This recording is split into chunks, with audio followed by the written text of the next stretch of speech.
जी हाँ, सियासी होली के इस सफर में हमारा गंतव्य अब आ पहुंचा है वीरों की और वीर गाथाओं की नगरी में। चित्तौड़ हमारा गंतव्य अब आ पहुंचा है। और चित्तौड़ की अगर बात की जाए और अगर सुरेंद्र सिंह जी जाड़ावत की बात ना हो तो वो बात बेमानी सी लगती है। हम बात कर रहे हैं सुरेंद्र सिंह जी जाड़ावत की। सुरेंद्र सिंह जी 1955 से लेकर 2023 तक का सफ़र।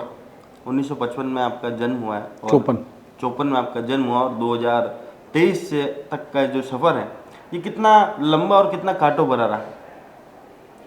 तो कुछ ज़िंदगी के अंदर तो उतार चढ़ाव हमेशा आते रहते हैं जी। तो ज़िंदगी के अंदर हमेशा आगे बढ़ते रहने की तरफ ही देखना चाहिए। संघर्ष तो आते रहते हैं जी। तो वैसे ही चलता रहा, चलते गए और अभी तक चल रहे हैं। आप सर्वप्रथम आप NSUI के जिलाध्यक्ष रहे और विश्वविद्यालय के अध्यक्ष भी आप रहे। मैं महाविद्यालय के अंदर चित्तौड़ महाविद्यालय का 1974 में NSUI का जो पैनल बना उसमें मैं महासचिव था यहाँ का। जी। अध्यक्ष नहीं था। और मैं NSUI का अध्यक्ष बना मैं 78 में। और मुख्यमंत्री अशोक गहलोत साहब से मैं 74-75 जब वो NSUI के स्टेट प्रेसिडेंट हुआ करते थे और वो पधारे यहाँ पर संगठन की मजबूती में, तब से उनसे संपर्क में। अच्छा, एक बात बताएं कि आप पिछले 2 चुनाव पार्टी ने आपको दोनों बार मौके दिए और 2 चुनाव आप हारे। इसकी मुख्य वजह क्या रही? इसकी बहुत लंबी विस्तारित है, इसके अंदर अब न जाए तो ज़्यादा ठीक है। कोई एक मुख्य वजह पैसा। जी।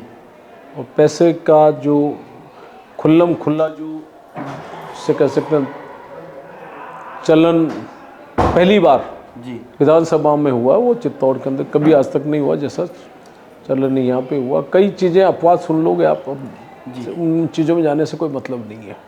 आप राजस्थान सरकार में जो विरासत संरक्षण समिति के आप अध्यक्ष भी हैं और अभी हाल ही में आपको राज्य मंत्री का दर्जा भी प्राप्त हुआ, तो ये मुख्यमंत्री जी से आपके प्रेम को दर्शाता है या मुख्यमंत्री जी की तरफ से कोई नया ये फैसला है कि हो सकता है कि इस बार टिकट ना मिले?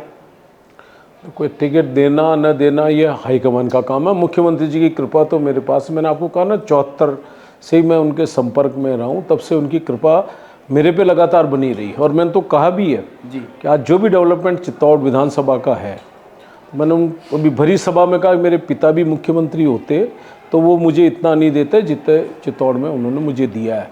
चित्तौड़ में देश की आज़ादी के 75 साल के अंदर 4 कॉलेज आए, एक गर्ल्स कॉलेज, एक बॉयज़ कॉलेज, एक पॉलिटेक्निक कॉलेज और एक ITI।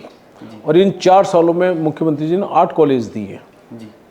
एक सवाल आपसे पूछना था, आपने चित्तौड़ में बहुत सारी आपने काम करे, उसके जीवंत उदाहरण है कि आपने सैटेलाइट हॉस्पिटल भी बनाया, आपने पूरी देखा जाए तो रोडवेज का आपने पूरा कायाकल्प करा, उसके बाद यहाँ बड़ी बड़ी जो रोडें हम देखते हैं आज कनेक्टिविटी वाली रोडें, वो सब भी आपकी देन है। कोई ऐसा विजन? मुख्यमंत्री जी की देन है, मेरी काय की देन है। माध्यम तो आप थे ना सर? हाँ, उनकी कृपा होती गई। वो खुद भी अपना विजन रखते हैं मुख्यमंत्री महोदय, तो अच्छी अगर उनको कोई सुझाव मिलता तो तुरंत साहब उस पर। हर व्यक्ति का एक विजन होता है, एक सोच होती है कि भाई मैं इस बार ये काम करूँगा।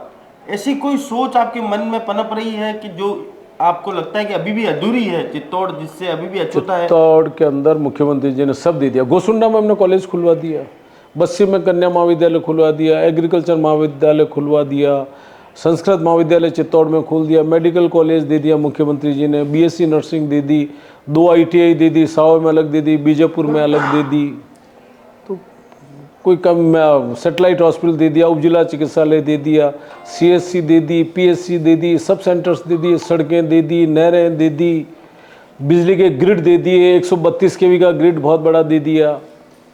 कोई क्षेत्र नहीं, स्कूलें दे दी। अब ऐसा कोई आपको नहीं लगता है कि आपके मन में ऐसा कोई कार्य है जो आप अभी तक आपको लगता है कि अछूता है और वो उसको पूरा करने का प्रयास करेंगे? अभी मुझे ऐसा कहीं कोई नहीं लगता कि कोई कमी है, लेकिन मांग तो हमेशा बनी रहती है। अब हम ये भी चाहेंगे कि विधि महाविद्यालय आ जाए चित्तौड़ में तो अच्छा है, क्योंकि विधि महाविद्यालय है नहीं हमारे यहाँ जी। उसकी। अब इन सियासी बातों को समाप्त करते हैं और कुछ तंज भरे सवाल आपसे पूछेंगे जिसका आप उम्मीद है कि आप मेरे दादा की उम्र के भी और बेबाकी से आप उसका जवाब देंगे। जैसा कि अभी आपने पूर्व में वार्तालाप में आपने बताया कि ये जो चुनाव है पिछली बार जो चुनाव है वो पैसों के चुनाव हो गए, तो क्या इस बार आप भी पैसा खर्च करके चुनाव जीतने की कोशिश करेंगे, हाँ या ना? देखिए, बिल्कुल नहीं, क्योंकि सेवा करके, विकास करके, राजनीति में यही चीज़ होती है, सेवा और विकास, उसके आधार पे ही वोट मांगा जाता है। जी, आज तक आपने हमेशा मर्यादित भाषा का प्रयोग करा, हमेशा, कभी आपने सीधे तौर पर बीजेपी विधायक के ऊपर कभी भी आपने कोई भी तंज नहीं कसा।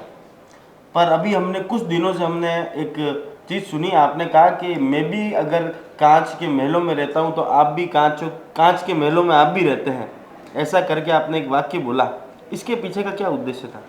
हर राजनेता कांच के उस महलों में रहता है, तो कभी किसी के ऊपर कीचड़ नहीं उछलना चाहिए, किसी के ऊपर तंज जो कसते हैं ना, तंज ये नहीं कसना चाहिए। कब किसका बारी आ जाए कोई पता नहीं पड़ता। अभी आप देख नहीं रहे, वीडियो चल रहे हैं कई, जी देख रहे हैं नहीं देख रहे हैं, कुछ समय बाद आ गया आपके सामने कि नहीं आ गया? जी तो हमेशा राजनीति में रहने वाले व्यक्ति को हमेशा बहुत सोच समझ करके किसी पे आरोप प्रत्यारोप करना चाहिए। जी वो है ना, तेरे मेरे घर शीशे के, मैं भी सोचूं तू भी सोच, तेरे हाथ में पत्थर तू भी सोच, तेरे मेरे हाथ में पत्थर तू भी सोचूं, मैं भी सोचूं तू भी सोचूं वाली बात है। जी, एक सवाल और आपसे पूछना था कि यूथ कांग्रेस के चुनाव जब अभी हुए, अभी हाल ही में यूथ कांग्रेस के चुनाव संपन्न हुए महीने भर के, उसमें क्या आपको लगता है कि पार्टी में जो इतने दिन तक जो गुटबाजी नहीं दिख रही थी, अब वो गुटबाजी खुलेआम बाजार में आ चुकी?